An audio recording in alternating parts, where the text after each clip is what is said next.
The flight deck shimmered under the weight of the South China Sea sun. Heat rose from the steel in visible waves, warping the air between parked F-35B aircraft lined in rigid formation. The carrier's deck crew moved in practiced rhythms, their motions choreographed by routine and roar. But Taylor moved differently. Her pace was steady but quiet, her helmet tucked under one arm, visor dark and unreadable. She walked unnoticed, though her name still appeared at the top of the squadron roster. No one spoke to her. No one asked where she was headed. She passed two junior pilots seated on folding benches near the launch bay.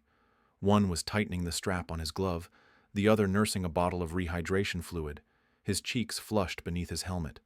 They saw her. One of them nodded briefly. The other didn't. Neither stood. Taylor said nothing.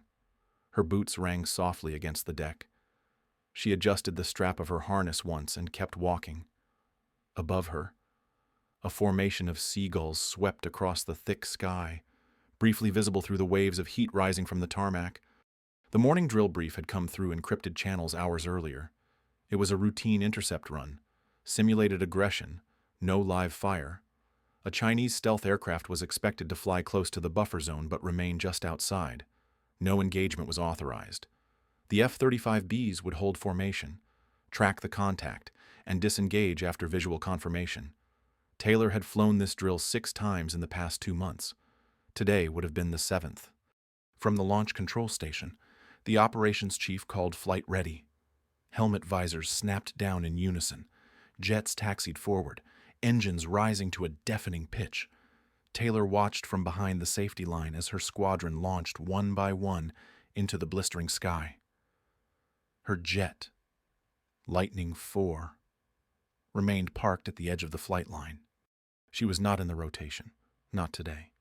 Her heads-up display had shown something unusual the night before, and she had flagged it, a flicker in the tracking telemetry. Nothing solid, just an off-timing ping that didn't belong. She had filed a report quietly. No urgency, just a note.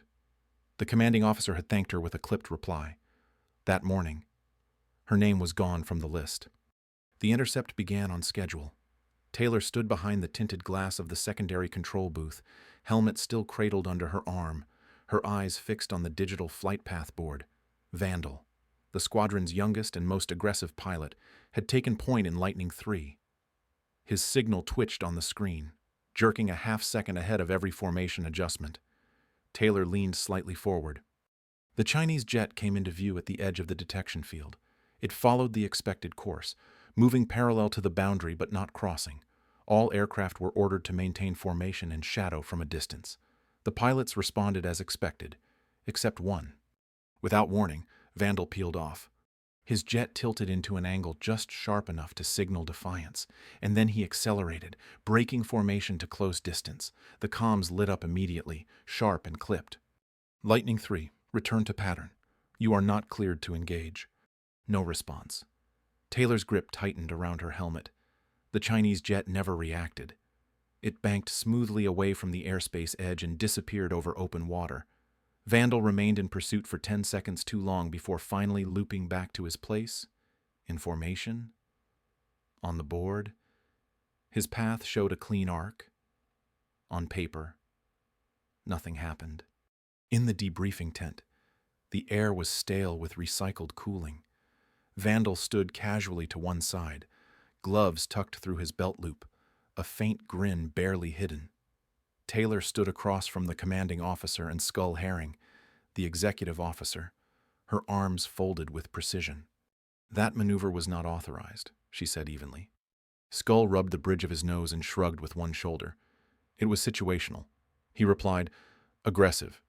Yeah, but sharp. The kid's got instinct. Taylor didn't look away. Instinct does not replace the chain of command. Before Skull could respond, the commanding officer stepped in. It was a drill. Let it go. There's no incident report. The Chinese aircraft never acknowledged the approach. No contact logged. This doesn't need to go further. Taylor paused, then nodded once. There's another issue, she said. I reviewed Lightning IV's heads-up display playback. It registered a radar tag half a second before any visual contact. It shouldn't be able to do that. Skull smiled like it was a punchline. Those systems glitch hot during extended standby, probably a sensor echo or loopback. Taylor's voice didn't shift. I've flown Lightning IV for over 100.0 hours. That was not a loopback. The commanding officer offered a tight shrug. Unless it repeats, we're not grounding the jet. She didn't argue. She didn't nod. She stepped away from the table and left the room. That evening, long after the maintenance bay lights dimmed to power-saving mode, Taylor sat alone at a workstation near the last row of diagnostic monitors. Her helmet lay beside her, visor still shut. The playback footage ran in silent loops. At timestamp 1941, the radar blinked. Too early. Too sharp. She paused the clip, adjusted the magnification, and watched it again. Flicker, frame, jump, correction. No one else had caught it. Outside, the sea hissed against the hull in long, steady rhythms.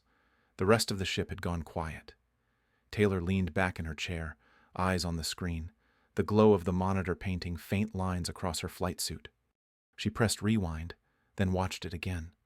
Taylor stood near the center debrief board, arms loosely crossed, her posture unreadable as voices filled the room without ever addressing her. The projector cycled through flight path overlays while Vandal's maneuver played on loop, frame by frame. Each time, the timeline reset and repeated the same 10-second breach. His unauthorized break toward the Chinese aircraft. Then, his return to formation. The pilot beside her leaned in toward another and whispered something that made both of them smirk. No one asked Taylor to comment. No one met her eyes. Across the table, Skull Herring gestured with an open palm. His voice stayed light, almost amused. Let's not dwell. The takeaway is response agility. Vandal demonstrated initiative, not recklessness. Someone laughed quietly.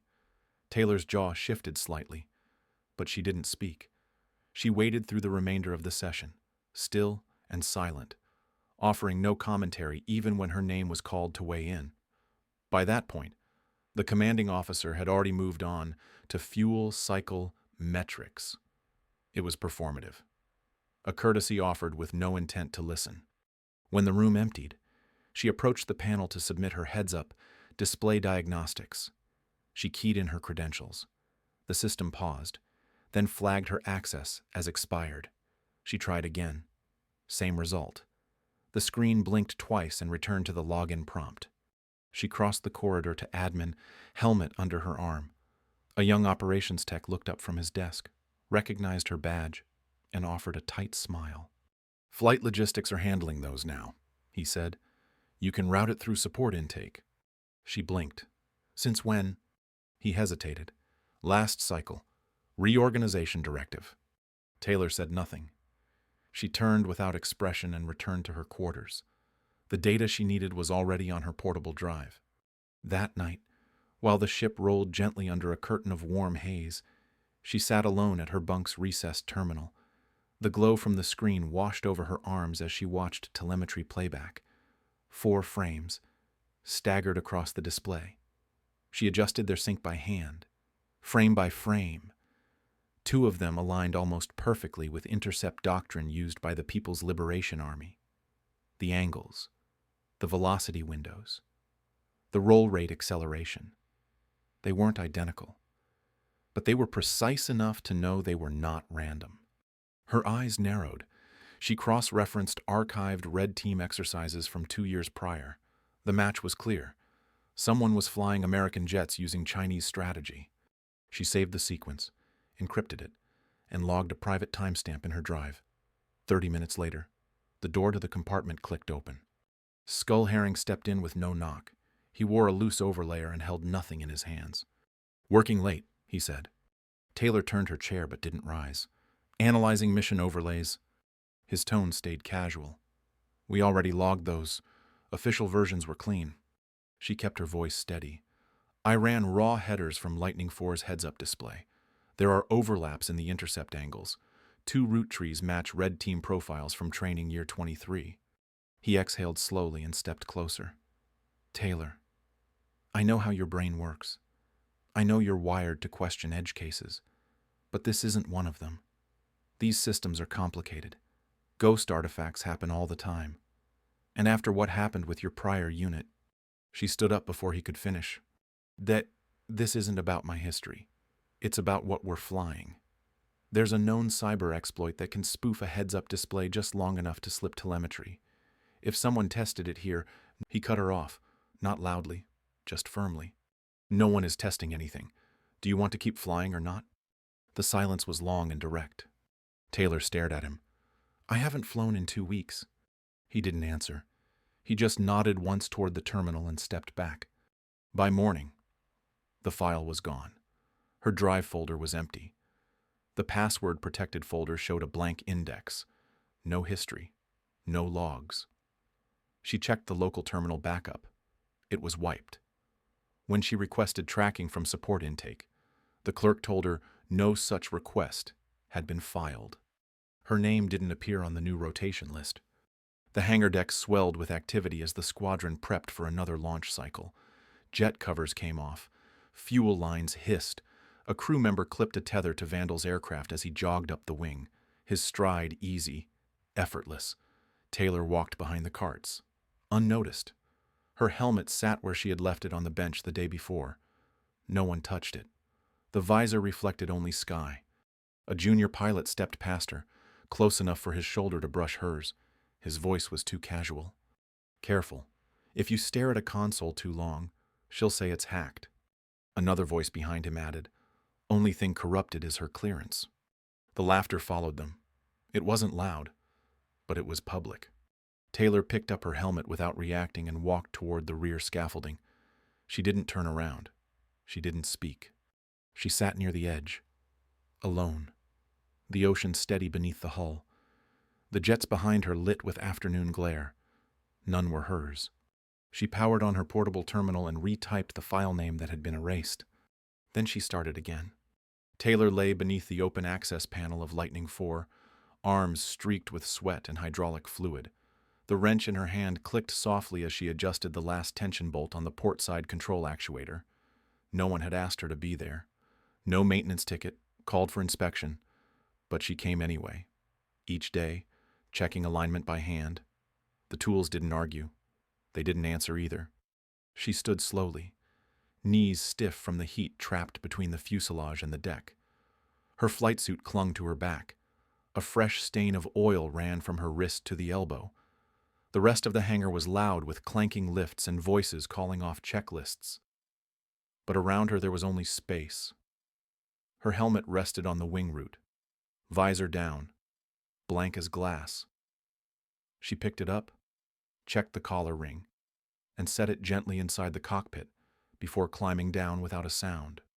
At night, when the bay lights dimmed and the deck crews vanished into sleep, Taylor keyed into the sim pod alone. She ran custom drills with the heads-up display disabled. No visual prompts, no digital guidance, just velocity, roll, trim, and trust. She had to feel it all. Altitude by the change in pitch, rate of climb through the tension in her arms. Her control corrections came from instinct, not interface. Her father had taught her that once. Back in the civilian frame, flying an old trainer in Texas airspace with a cracked altimeter and no backup. He told her if she couldn't hear the jet in her joints, she wasn't really flying. It took time to return to that kind of stillness, but it came back. Her hands stopped second-guessing. Her turns tightened.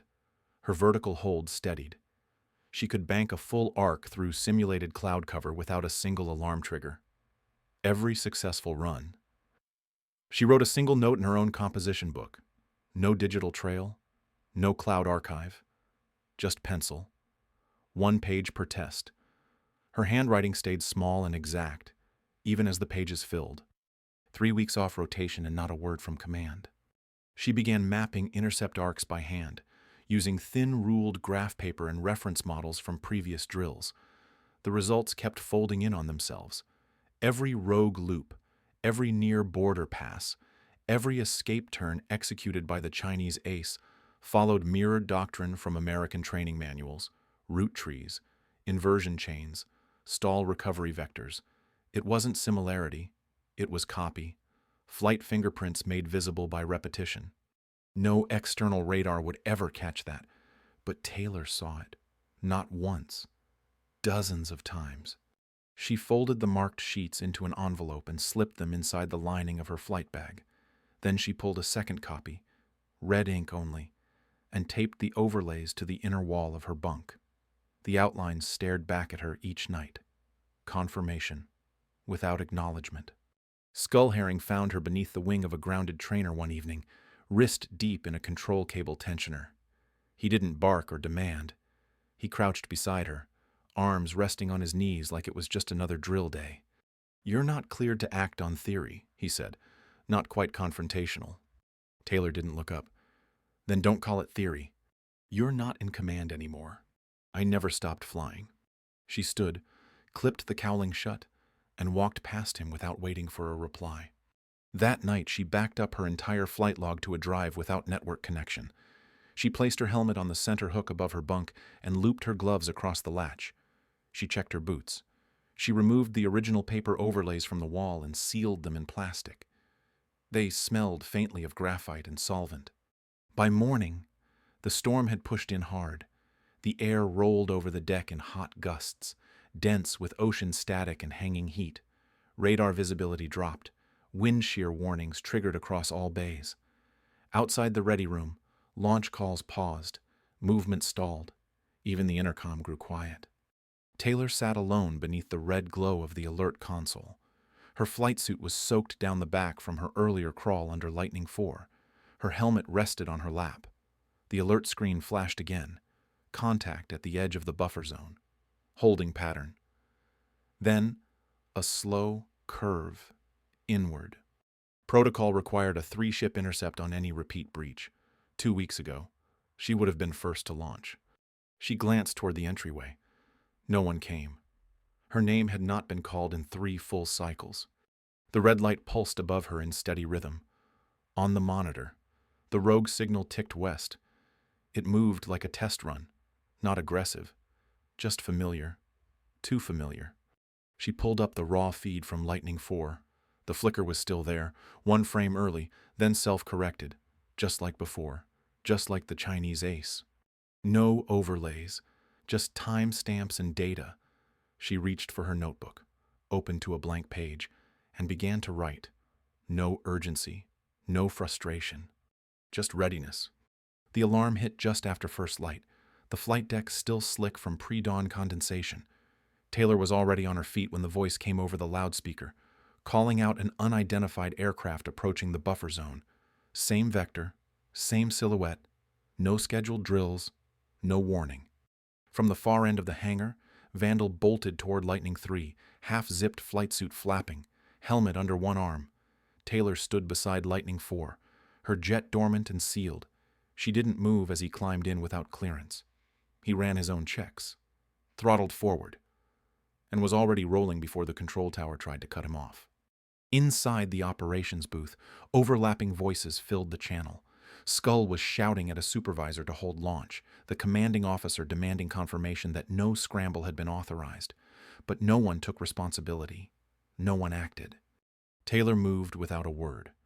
She crossed the hangar to Lightning 6, the reserve aircraft queued for next-day diagnostics. The cockpit was cold. She pulled the access panel and keyed in her personal override code. The console buzzed. She waited for the systems to unlock. When the hatch clicked open, she climbed up the ladder and dropped into the seat like it was muscle memory. Inside the cockpit, the systems came online in sequence. Engine readouts, oxygen supply, heads-up display overlays. Her helmet slid into place as everything synced. The targeting grid blinked faint green. She turned it off. The cockpit dimmed to its raw interface, manual only. No threat indicators, no guidance, just her and the frame. Outside, a launch director raised both arms, mouthing words she could not hear through the sealed canopy. She flipped the radio off. On the upper frequency, a scrambled voice came through, thick with interference. "Taylor, do not launch. This is a direct order. You are not cleared for combat operations." She didn't respond. The throttle eased forward in her gloved hand. The engines responded with a steady roar. She launched without permission. Lightning 6 surged off the deck and cleared the bow with perfect balance, rising into the haze with a low scream. The jet vibrated hard under her boots, but she kept her hands loose. The air was thick with heat distortion. Visibility was patchy between cloud breaks. She flew by feel. To her left, high and erratic, she spotted Vandal spiraling out of a climbing turn. His stabilizers were twitching. His jet couldn't hold formation. Taylor had seen that same telemetry signature in her wiped logs. Ahead, streaking low across the sea, was the rogue contact. Its contour matched the Chinese stealth profile. It was not pulling away. It was waiting. Taylor rolled to intercept and dropped her altitude. No tracking grid, no target lock, just angles, velocity, and trajectory. The rogue pilot made his first counter-move at the exact moment she expected. It was textbook American combat doctrine, mirrored back at her. He knew their playbook. She knew he did. They closed fast. Taylor banked into a tight climb and pushed into vertical. Her spine compressed under the G-force. Her hands never left manual throttle. The other jet arced in behind her, shadowing the maneuver. Her visor flashed an error warning. She ignored it. She let her airspeed bleed off, then cut horizontal and executed a flat stall turn mid-roll. The jet groaned. Her blood shifted again. Her focus stayed sharp. The enemy fighter overshot. He tried to match the hover correction and failed. Taylor punched throttle and inverted. The nose came around clean. She was behind him now. For a single second, their jets aligned. She could see the pilot through the canopy. His helmet was featureless, no insignia, no call sign, just polished reflection. He broke off. No flares, no aggression. He retreated with precision. Taylor watched him vanish into the haze. She turned back toward Vandal. His F-35B was still struggling for lift. His systems were offline. She pulled alongside, leveled her wings, and held pace until he found a glide path. He looked at her, briefly, through the canopy. No salute, just recognition. Together, they turned for home. The carrier appeared through low cloud, angled into the rising wind. Taylor requested landing clearance. No one answered. She landed anyway. Her approach was clean. The arrestor cables caught. The jet jerked to a halt. The deck crew didn't wave. They didn't move. She popped the canopy and removed her helmet. Her face was flushed, soaked with sweat, jaw locked in focus. She set the helmet down and climbed down from the cockpit without looking back. Skull stood at the edge of the hangar, arms crossed, face unreadable. Taylor stepped off the ladder and walked past him. She carried nothing. She said nothing. No one saluted, but no one spoke either. The rogue aircraft was gone. Her jet still hummed. And the visor she had flown without now reflected only the blank sky. The ocean spun beneath her in silver distortion, its surface stretched by heat and turbulence. Taylor flew high and tight in a spiraling climb. The rogue Chinese fighter locked in a mirrored arc just outside her turn radius. She kept her heads-up display dark. No indicators. No radar. No artificial targeting. Only the way his nose dipped too early on each climb, the slight lag before each roll. He was flying with information he should not have, but she had something he didn't. Stillness. Her fingers worked the manual trim tabs without looking, adjusting throttle and pitch in micro movements. The jet vibrated under strain. Sweat slid beneath her collar and pooled at the bend of her knees. She ignored the pressure behind her eyes, the sting of salt on her lips, the way her shoulder blades cramped under harness tension. The sound inside the cockpit narrowed to breath and engine rumble. The ace broke first. He feinted high, cut hard under her, and pitched for a fast reversal, a textbook bait turn. She didn't take it. She let him swing wide. He wanted vertical combat, where the display systems carried most of the lift cues. She stayed flat, manual, unreadable. He doubled back again. This time she gave him what he wanted. Taylor pulled vertical, bleeding speed intentionally, her nose climbing past the cloud line. her body compressed under G-force, blood drained from her hands. At the apex, she throttled down and kicked the rudder hard. The F-35B slid sideways in midair, nose hovering just above stall, her flight profile frozen. Her fingers locked the attitude. Her breath steadied. The rogue fighter overshot. He came in high and sharp, expecting continuation. He missed the stall cue. His thrust line broke. By the time he realized what she had done, he was too committed to reverse. His nose dropped low and he hit vapor turbulence on the crosswinds. One wing dipped too far. The frame tilted. He tried to recover. It didn't hold. His canopy fired first. The ejection flash blinked against the light. A moment later, his jet twisted nose down and spiraled into the sea. The splash broke the horizon behind her in a vertical plume. Taylor exhaled once. Her hands moved automatically. She toggled her helmet camera to record and swept the empty sky in a slow turn. The shot was clean. No theatrics. Just physics. Her camera captured the stillness, the stall, the bailout, the fall. She pivoted out of hover and dropped back into glide. The horizon leveled. Vandal's crippled jet hovered 10 degrees off true heading, his stabilizers twitching. One of his ailerons was non-responsive. He was climbing in staggered throttle bursts, not flight. She pulled beside him and aligned her wing to guide him. He glanced once in her direction through the canopy. No salute, no call, just a look. She held pace and flew the rest of the route beside him. The carrier loomed ahead. Cloud cover had dropped low, but the deck lighting pierced through. She made the call on final approach. The tower didn't answer. She kept coming anyway. Manual descent, no assist. Her wheels struck first. A arrestor hook caught. The jet screamed into a halt. Seconds later, Vandal's bird slammed down behind her. One wing dipped. Crew scattered. But the jet held. Taylor powered down slowly. She reached to release the canopy. The seal hissed open. Wind cut across her face, thick with salt and jet fuel. Her helmet stayed on for a breath longer. Then she removed it. She climbed down the ladder with gloves still on. Her boots hit the deck with full weight. The crew around her had frozen mid-motion. Some stared. Some looked away. No one spoke. Skull stood near the edge of the launch control wall. His face was blank, his arms still crossed, but the lean in his stance had changed. There was no smirk now, no dismissal. Taylor said nothing. She walked past him without pausing. Behind her, Vandal was climbing from his cockpit, dazed but upright. Deckhands moved to help him. He waved them off. Taylor kept walking until the flight line curved toward the port rail.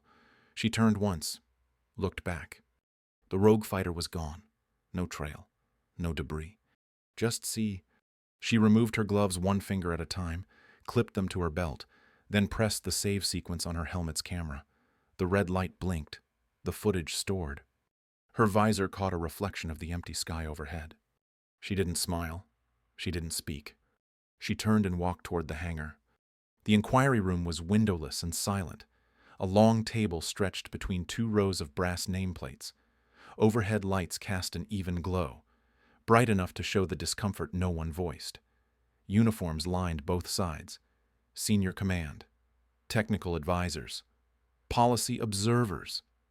Taylor stood at the head of the room with her hands clasped behind her back, helmet beside her, camera module active. She did not pace. She did not explain. She narrated the footage in a calm, level voice as the helmet display mirrored onto the wall. The first few minutes played without interruption. Her voice marked key timestamps, throttle adjustment, trim lock, stall entry. Then came the stall turn. Her F-35B froze in the hover frame. The enemy fighter overshot. 1 second later, the ejection signal flashed. On the auxiliary feed, a combat maneuvering grid briefly appeared. Route alignment data layered itself against the background of the Chinese fighter's path. It was American doctrine, not similar, exact. Taylor paused the feed. A still frame hovered on screen. Flight vectors matched at 3 nodes. The curvature, the recovery point, the stall rollback, all identical to proprietary materials embedded in the latest software update package used across their fleet. The leak wasn't tactical. It was systemic. No one denied it. The commanding officer sat without expression, one hand folded over the other. Skull Herring didn't speak. He didn't move. The silence deepened until it became the room's only language. Taylor reached forward, keyed the file closed, and removed the helmet from the display uplink. There were no questions. She left before anyone found their voice. The hallway outside the inquiry room was narrow and polished. The reflection of overhead lights followed her boots as she walked. She didn't speak to the officer who stepped back to let her pass. She didn't acknowledge the clerk at the junction who turned too quickly to pretend they hadn't made eye contact. She returned her helmet to the storage mount in the diagnostics bay. It clicked into place with finality. The camera module was still warm. The recording would be archived, not deleted. By the time the sun reached its highest point, the flight deck shimmered in the kind of heat that pulled shapes from steel. Jet frames bent in the distance. The sea below was flat and glowing, a pane of moving light. Taylor sat at the carrier's edge with her boots braced against the outer grate, flight harness still buckled across her chest. Her helmet sat beside her, visor up. In her lap rested a cloth patch, faded, frayed along the edges. The emblem was stitched in worn thread, half eagle, half dragon, her old unit symbol, legacy through contrast. It had meant unity once, or defiance. She was no longer sure which. She held it by the corner for a moment, then released it. The wind lifted the patch before gravity claimed it. It spun once and fell toward the waves. There was no ceremony, no noise, just the low hum of systems idling beneath the deck and the faint hiss of ocean spray rising through the heat. She sat in the same posture for several minutes. Her eyes stayed fixed on the horizon, though she wasn't watching anything in particular. Her hands rested calmly on her thighs. Her gloves were tucked through her belt, untouched since the landing. She didn't fidget. She didn't reflect. Not visibly. Then she heard footsteps behind her. A slower stride. Deliberate. A voice followed, quiet but clear. "We need a new squadron lead." It wasn't Skull. It wasn't command. Just a junior officer. Someone she'd seen in training cycles. Someone who had watched from the periphery until now. She didn't turn. She didn't ask for clarification. She reached down, picked up her helmet, and stood. Her gloves remained clipped at her side. She walked back toward the hangar with the same pace she had always used, not hurried, not slow, not making a point, just movement, grounded, exact, without the weight of seeking permission. The deck crews shifted as she passed, stepping lightly aside. A few looked at her. None spoke. They didn't need to. She was no longer missing from the pattern. She was the pattern now. In the distance, the next wave of aircraft was being prepped for operations. Deck chiefs barked checklist items. Signalmen rotated into position, but no one filled the spot she had vacated. It waited, quiet, ready. The sky above was clear, not symbolic, just honest. Taylor stepped into the shadows of the hangar mouth, her silhouette swallowed in light from both sides. She didn't look back.